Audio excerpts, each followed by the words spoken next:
microphone. We never get to the actual conversation we're supposed to have on the air.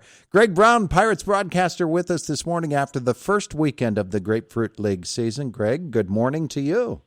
Good morning, Todd. How you doing? Wonderful, wonderful. So over the weekend we saw some baseball from the Buccos. You don't get a whole lot in terms of who's going to make the team and who's not, and out of the first weekend of the exhibition baseball season. But what you do get to see is the actual baseball. Isn't that fun?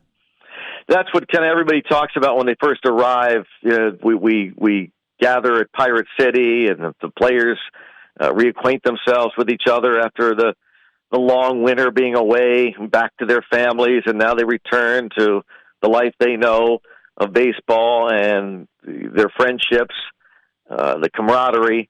They're excited to get back to playing again, and they start limbering up, and they take some batting practice over there at Pirate City, the minor league complex, and a few miles away, Lecom Park is waiting, the home ballpark for the Pirates. They finally do get to play real competition, even though the games don't count at all in the standings. It's still competition against other teams, and even though it's practice, they still want to try and win.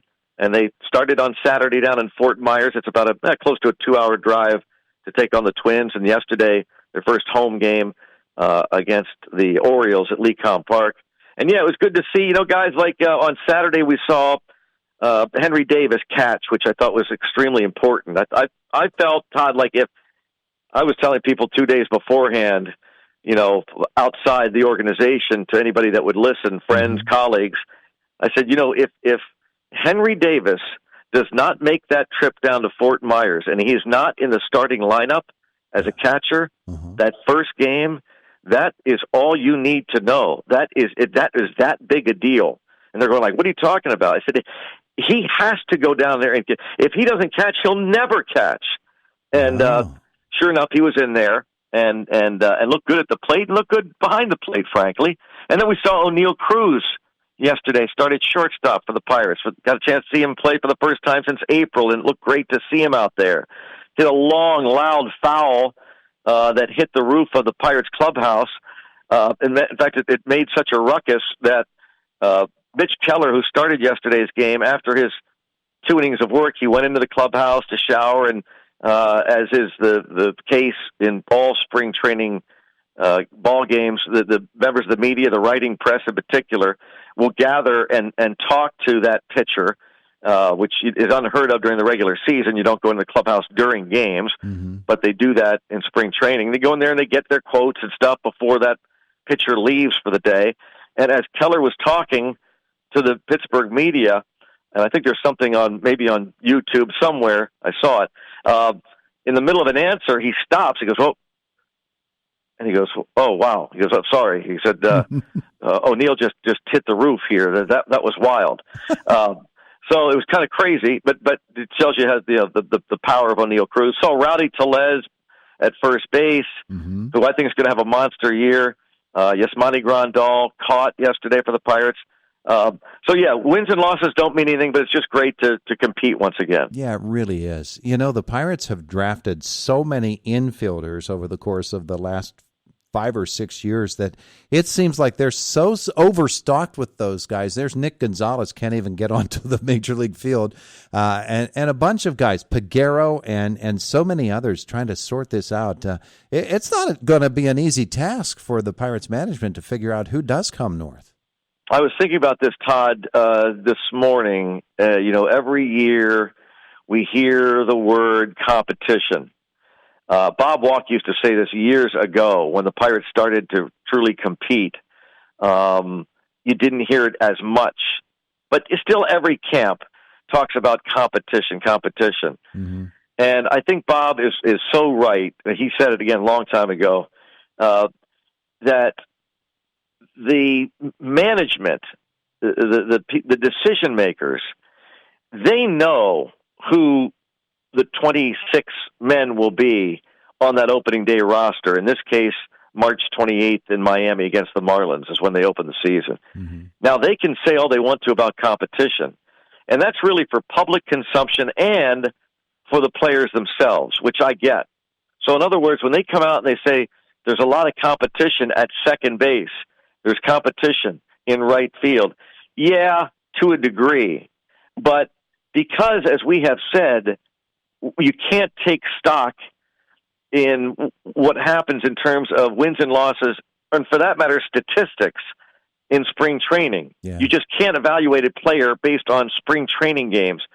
They have to know going into those games, into the spring training season, already who those guys are going to be. They can't let a spring training game with the Baltimore Orioles determine whether this guy's going to be the starting second baseman opening day against the Marlins. So the point is, they know who's going to be there. We don't. And so the fun part of this for us is to try and figure out, we become amateur Ben Cheringtons and Derek Sheltons. And we try and so I'll look at the lineup every day and try and figure out, okay, who's getting more playing time where? And so I'm now writing out what I believe are the starting 26, and it's meaningless anyway, because after a week in the season, they'll option some guys, they'll bring some guys up. Somebody's going to get hurt, but just for the fun of it, for an exercise, I write down my 26 guys and see how right I am or wrong I am when the season starts, and just to pat myself on the back, like, boy, I can be a GM. So though there seem to be 3 or 4 guys competing at second base, they know who's going to be the starting second baseman. We don't. Mm-hmm. Mm-hmm. Yeah, and the interesting thing to me about it is spring training, sometimes you do have the Mark Johnson factor, a guy who just has that enormous spring that the Pirates say, okay, well, let's bring him north and see if that translates. But then you look at the guys on this team that are slugging this out and trying to figure out who goes where. I think Jared Triolo is probably the most intriguing guy on that Pirates infield prospect list, because he's a Gold Glover, it seems, no matter where he goes, and he proves the versatility that maybe folks wouldn't have given to him. He came up as a third baseman, but he can play first. Now he can play second. He can play the outfield. It seems like Triolo is a guy you got to keep. Okay, so you said it. I didn't. You said it, and I'll quote you. But that's what I'm thinking. And so just to my point, they know who the second baseman is. Yeah. We don't. Now, you're playing GM, I'm playing GM, and I would tend to agree with you. I think Jared Triolo ends up being the starting second baseman. So you and I are in agreement with that. Now, what you and I think, again, we're just fans talking here. Pirates may think something completely different, but that's where I believe it's going to end up, because he really was so impressive when he came up to fill in for Hayes last year at third base. Mm-hmm. As you mentioned, a Gold Glove minor leaguer. I did not expect him to adjust as well as he did at second and even first base. I mean, he really shot the heck out of me. And so, and then most especially, not just with the glove, but with the bat. Yeah, I mean, he was impressive, and that's where it really all matters. They need offense, and so for what he did last year, he almost earned himself a starting position. And so if I'm in charge, and I root for all those guys. I root for Nick Gonzalez, but Nick Gonzalez is still really young in terms of his baseball career, professional career. You throw out 2020, that COVID year, there was no minor league season. You're talking less than 3 years of pro ball for Nick Gonzalez, even though it was a first-round pick. There are very few, I looked at this yesterday, of all the first-round picks in that draft, I think one or two made it to the big leagues, including Nick Gonzalez. So he still is just kind of learning his craft. And if that means it's not a major demotion, if he starts the year AAA Indianapolis, it doesn't mean he's done. It just means there's no room for him at the end just yet. Yeah, I think Leo Verpagero would be a guy that you'd want to hang on there to play second and short and bounce around the infield if necessary. So that's the fun part of spring training for me. Oh, wait, I just got a text from Ben Cherington, wants to know who I want. Well, I won't get that text. You might. Well, speaking of Ben Cherington and this big free agent market that's out there right now, what they're being called mid-level free agents now. You get Cody Bellinger signs that big deal with the Cubs, and he hung around out there for a while. Pompiani actually wanted the Pirates to take a run at him.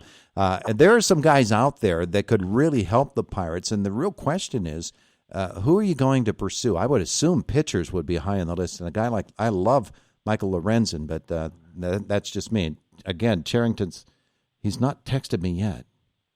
Yeah, actually, I agree with you there, too. I think Michael Lorenzen would be a tremendous fit. Now, where he ends up, there are still, as you say, mid-level free agents out there, and it's almost a game of musical chairs. And, who ends up without a job, the closer we get toward March, and then the closer we get toward the regular season, which is March 28th, I would think these players start to panic to a degree. Mm-hmm. Certainly, the not just the players, but their families, if they have wives and kids. I mean, if I'm a spouse, I'm thinking, hey, you're sitting around your couch. Don't you have a job? Get out there and work. Now, I also, this is me. I'm not speaking for the organization. It's just my opinion as a fan. I look at who represents these players. That tells me where I might, if I'm the general manager, go. Mm-hmm. I would have a tough time personally dealing with the Scott Boras agency because we've seen in the past what has happened with those that represent him. Pedro Alvarez, Garrett Cole come to mind. He represented both those former Pirates, so he's awfully tough on the smaller market teams. It's just the way he is. He's successful, but for me, I'd have a tough time dealing with those guys. So that I look elsewhere, and I think you could still end up landing a free agent or two before spring training is out. And my fingers are crossed. I'm with you. I'm still hopeful. The Noah Syndergaards, the Michael Lorenzens, the guys that, and the other two, Ben Cherington. We had him on TV yesterday. Todd, he made an interesting point that they look at all facets of a player, whether he's acquired through trade, free agency, draft. They look at everything, but including players that might have chips on their shoulders, something to prove. And that's why I think, and he didn't say this, I'm thinking Rowdy Tellez might have a monster year. Tellez was kind of banished to the minor leagues last year after he got hurt with the Brewers, so much so that they almost they gave up on him. They acquired Carlos Santana from the Pirates. And so Tellez, who had a couple of big years with Toronto and Milwaukee, his big power-hitting, left-handed batting first baseman, he says, okay, I'll show you, Brewers, Pirates, the rest of baseball, what I can do. And I think he's a man on a mission. And I think we're going to see that develop this year. Lots of fun. Pirates, maybe they should have made a run at Bellinger, but I don't think they really thought that they had a chance at him. So, well, he's a Scott Boras guy. Yeah, well, there you go. That makes your point a little bit too. So it'll be interesting to watch who gets signed where, but there are guys out there looking for jobs, and maybe the Pirates can jump on one or two of them. We remember how exciting it was when A.J. Burnett came to town. It just sort of signaled that the Pirates were ready to be serious. So, no, that's a great point, too. It can happen late, and it can happen through trade or free agency, so it's something to watch. All right, Greg, we appreciate your time here this morning. This is fun. I got to talk baseball with you more often. Well, let's do it again on Friday then. Good or point. Wednesday, even. I'm ahead of myself. Let's do it Wednesday. Geez, I say we got to talk more, and the guy cuts out the Wednesday. Yeah. I'm looking to eliminate a day. Hey, thanks, Greg. All right, Todd. It's the voice of Indiana County. It is WCCS 101.1 FM, AM 1160, and WCCSradio.com.